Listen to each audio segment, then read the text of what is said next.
person that has the potential to do research is then going to go and do the research. And you know, it'd be better to have 100,000 researchers doing research, you know, than just one.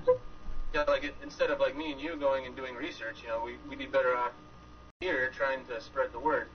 Sure. Yeah. Okay. And how do you see things changing, or you know, like in the last couple of years? What about the Institute have you seen change, and what would you hope to see happen in 2010 for the Immortality Institute? What have I seen change? I'm not sure if I've seen anything. I guess what I would say is I've just seen things continue to come together rather than change. I guess it seems like all the components seem to be coming along. Some of them, you know, maybe not. Some of them more slowly, but across the board, it seems like, you know, at least 80% of things are moving along pretty well. And that it's transitioning into that stage where, you know, we can begin self-sustaining ourselves and hopefully hit that. Hopefully there's a bell curve, and hopefully we hit it. You know, I mean, people, you know, I'm not sure what the words are exactly. Maybe like, I think we might be nearing a crowd mentality. You know, if you got 3 people sitting on a street corner, you know, are you going to gather a crowd? Probably not. But if you have 100 people standing on a street corner, you know, people are going to say, what's going on over there? Maybe we should go check that out. So you're saying that we might be reaching a critical mass. Right, and what you have followed with the Institute over the last few years, you think we're getting to that point, we're reaching a critical mass, say, out on the Internet for like website visibility, and with all the outreach efforts, you think that we're reaching enough people that pretty soon we're going to basically reach that point as far as outreach goes. Right, yeah, I guess that's a major part of it too. I mean, I see people coming here all the time that have seen. I'm kind of surprised. I mean, we all hoped that the memeing would pay off. Yeah. But I'm not sure we all expected it to really. I mean, we weren't sure if it was or not, and I think it is. I mean, I see people all the time that have, you know, seen Aubrey in Technology Review, or Sure. saw him on TED, or you know, and I could be wrong, but for example, it seems to me like the Italian reporter might have seen a mention of us in that New York Times article, you know, and because he works for a New York publicist, or he works for a New York media place, and maybe he saw it there. I mean, I think all these little seeds we've been planting really are paying off. Are starting to pay off. Okay. And then, in order to help continue this effort as far as reaching a critical mass and planting all the seeds of life extension advocacy, the Immortality Institute this year has its biggest available budget ever. How do you see the Institute spending some of that money on initiatives? What would you like to? You're going to be a director for 2010. What would you like to see money being spent on? Well, that's a good question. That's one I've been kind of tossing around in my head and trying to get ready to propose more. Not really propose, but propose in a functional brainstorming session, you know. And I think that part of that money, I mean, I could be wrong, but as we move along here, I'm hoping that we'll be able to form a plan to inform the world. You know, however that plan ends up looking, I don't know, but I hope that we can at least form some version of a plan to try to reach the world. Developing like a marketing strategy, something like that. Some people have suggested spending money on market research in the past. Is that something that you think is necessary? Or do you think that we have enough, that the Institute has enough people, has enough talent that they can basically develop their own marketing strategy?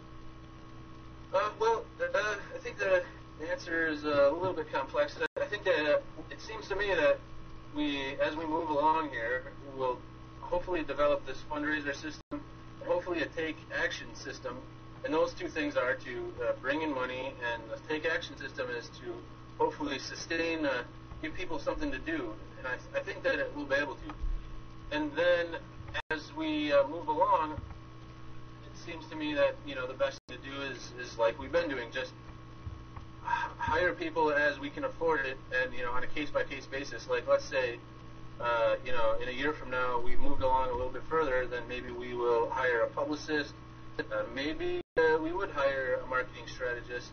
Once we get into taking major and medium-sized steps to inform the world, then we'll want to consider, do we want a marketing guy for this part, for that part, and what was the other thing I was going to say?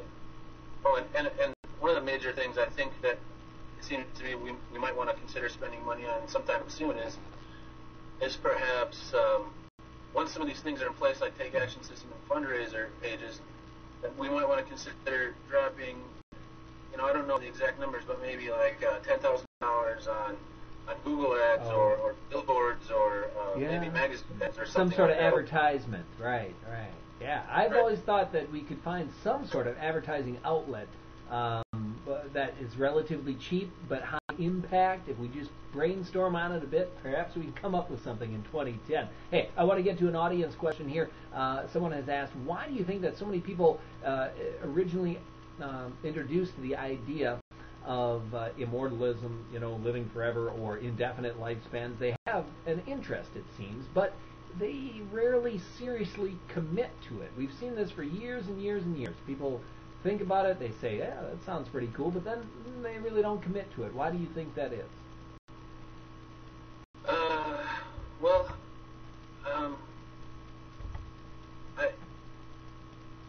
I think it's that way with pretty much anything. Like when you go to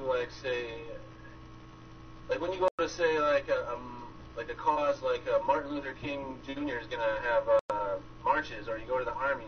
Every person in the march isn't leading the march, and every person in the army isn't the general. I think that most people are looking for. Most people just don't have time. They're waiting for other people to help. Harness them together in camps. Okay, so you're saying what happens at different life extension organizations, including Imminst, is endemic of, just generally speaking, around the world. Most people don't really, they talk a big game, but they just don't get down to actually donating their time and really committing. Is that what you're saying? Right. Or I guess another simple way to sum it up maybe is that some people want to lead and some people want to follow, and you can't always, and that's fine too. Followers are fine too. It's just that we need to get enough leaders going to lead them all down this path. Yeah, and you did mention, and we kind of brought up brainstorming different ideas.